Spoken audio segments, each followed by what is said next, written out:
takes place in Chicago, and it actually begins right when I moved to Chicago to go to grad school to study religious communities as an atheist, because I was interested in taking another look at religion after some negative experiences I had had to see what role it played in people's lives.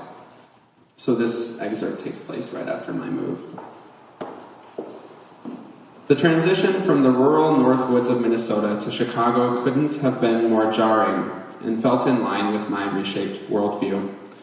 Though I had thought of Minneapolis as loud and diverse, Chicago was vibrant beyond anything I could have dreamed up. I spent my first few months before graduate school taking the subway to unfamiliar areas and getting to know the city. From the reinvented artist haven and Mexican-American enclave of Pilsen to the Indian hub of Rogers Park, Devon Avenue, I used my unlimited fare pass to ride the rails and discover a city perpetually in motion. My mom warned me that wandering a strange city without knowing what I was getting into spelled danger, but I couldn't resist. Every corner I turned was more alive than the next. She was right to worry. Early in my time in Chicago, I was exploring the city with several new friends when, out of nowhere, I heard a strident voice call, "Fags, repent." Oh, great. Those words. Turning to meet the voice calling to me, I rolled my eyes as those funny, short sounds echoed and bounced toward me over hot, summer-baked pavement. The words were intended to hurt, but the insult fell flat. I've heard much worse, and much more creative fuckers, I thought, with a self-satisfied smile of superiority. Still, I couldn't ignore them. My friends and I were in someone's crosshairs, singled out as needing salvation. With just 2 words, a divide was drawn between these strangers and my cohort. Did this really have to happen now? A couple of drinks in, and feeling a bit defensive, I was newly 21 and just wanting to have fun. I wasn't sure I was really in the mood to navigate this verbal assault gracefully. The battle cry had seemed to come out of the ether. My friends and I were between bars, enjoying our evening and ready for some spirited dancing. We weren't exactly a motley crew. Sure, a good number of us were marked by tattoos, lightly adorned with piercings, regularly extinguishing cigarettes, and dressed in clothing that might raise a few Sunday morning eyebrows. Sorry, this is where it gets awkward. I'm just talking about turning the page. But we were an amicable bunch, and my feeling is that most saw us as pretty harmless. Yet as we approached a queer bar one humid August night and prepared to pop, lock, and drop it,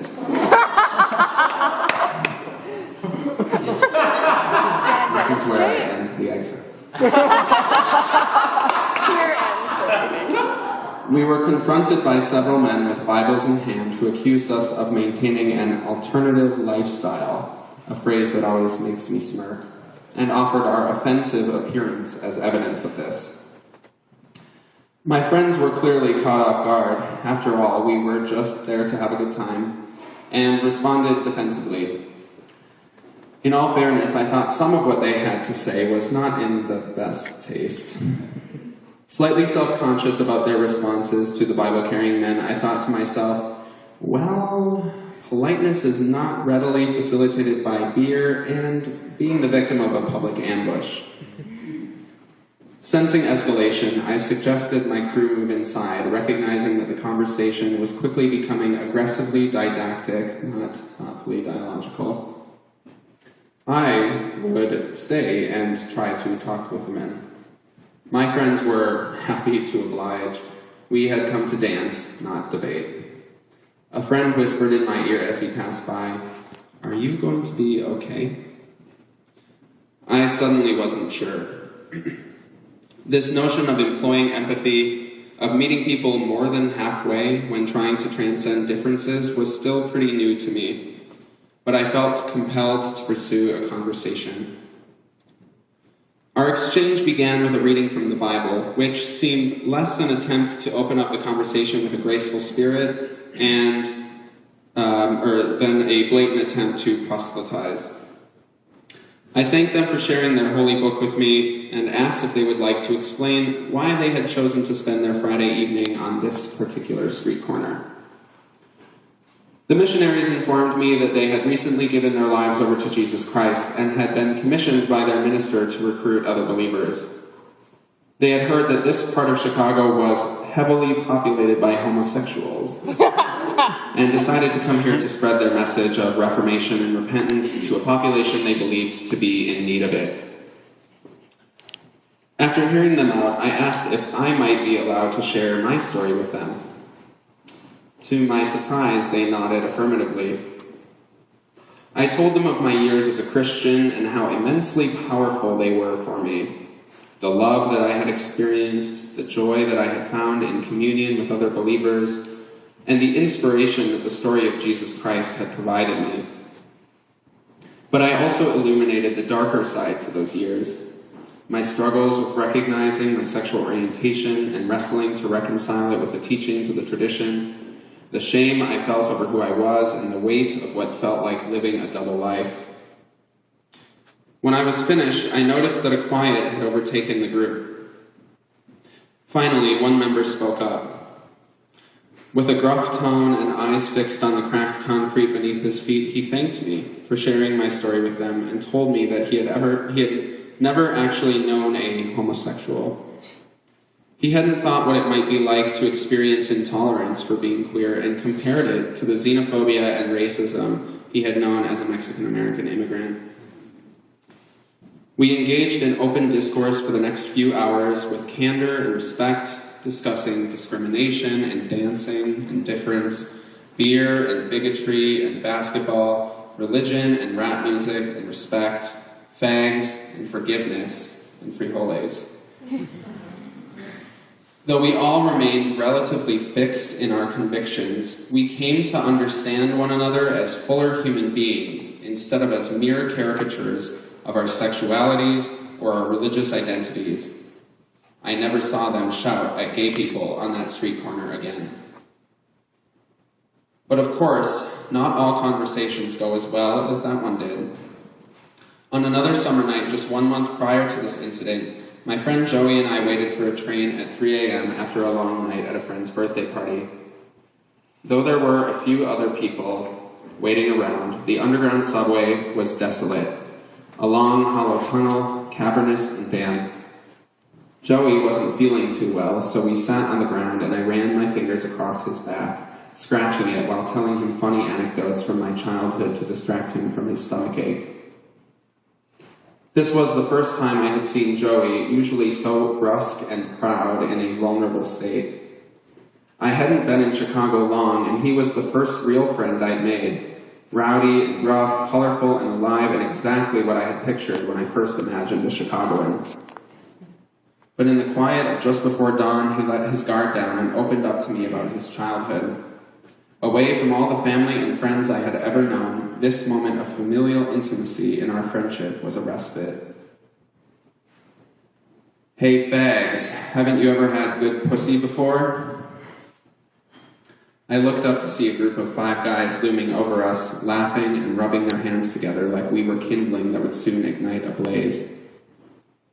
We scrambled off the floor and stood to face them as they alternated between shouting offensive slurs and quoting the Bible at us, roaring with laughter and striking intimidating poses.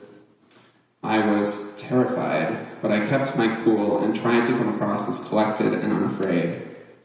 Much like I'm trying to do right now. Joey returned their shouts at first, but quickly fell silent in an attempt to keep himself from being ill and to keep them from hurting us. This menacing game went on for what must have been 30 long minutes. They'd momentarily seem like they were less concerned with hurting us and more willing to see us as humans, but then the conversation would veer back into the obscene, until finally a train approached. I felt a sense of relief that I had kept them at bay and prevented the situation from escalating. As the train roared towards us, its headlights filling the tunnel with light, the group swiftly, unexpectedly jumped us. Caught off guard, I was punched in the throat and shoved towards the tracks. Seeing that they had tried to push me onto the tracks, right in front of the arriving train, Joey went red with rage and charged at the man responsible, who grabbed him by the neck and slammed him into the ground. I ran at them both, but Joey leapt up and pushed me into one of the train's now open doors. And as he did, he took a blow to the back of the neck. Joey and I clawed our way onto the train. Our attackers stayed behind on the platform to congratulate one another on a successful gay bashing.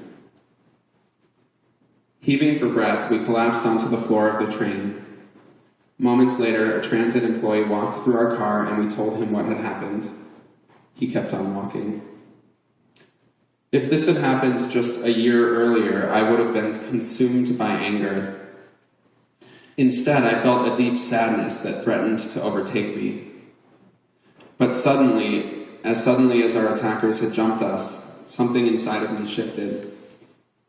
"Hey, do you want to get some breakfast?" I asked, turning to face Joey. I could really go for something greasy, and I want to find a good spot to sit and talk for a long time so that we can figure out how we can make this fucked up world just a little less fucked up. Tamping the blood running down his forehead with a scrap from his ripped t-shirt, Joey laughed and said, "Yeah, I could go for some food." And then his face turned serious. "Chris, I'm a fighter. I can fend off those guys and others like them. But you're kind of fragile. You're going to have to figure out another way to take on guys like that." "I know," I sighed, at risk of slipping back into self-pity. "I'm not sure where to start." "I am," Joey replied with a typically mischievous grin, "with breakfast." Many meals followed, and my circle of Chicago friends grew larger. Over gigantic chimichangas in a Logan Square restaurant that played telenovelas so loud that we felt as if we were characters inhabiting the shows, we dreamed up and debated ways to make the world a more tolerant place.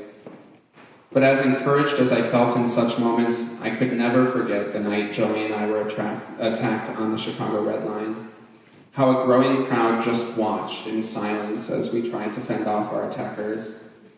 Though I would like to believe that open dialogue can always overcome problematic conversations, the resolute remembrance of a bruised throat and a blow to the head reminded me that this is not true. As much as I'd like to think otherwise, I have learned that there are times when personal safety is a higher priority than respectful discourse. Yet, I will also always remember my night outside a gay bar, sharing stories with would-be proselytizers as bass-heavy music floated right on by me, carried away on a cool summer night's breeze. My friends were dancing just inside to a song I'd never know. I was enraptured by music much sweeter, in the form of dialogue despite differences, with new friends who were supposed to be enemies. Thank you.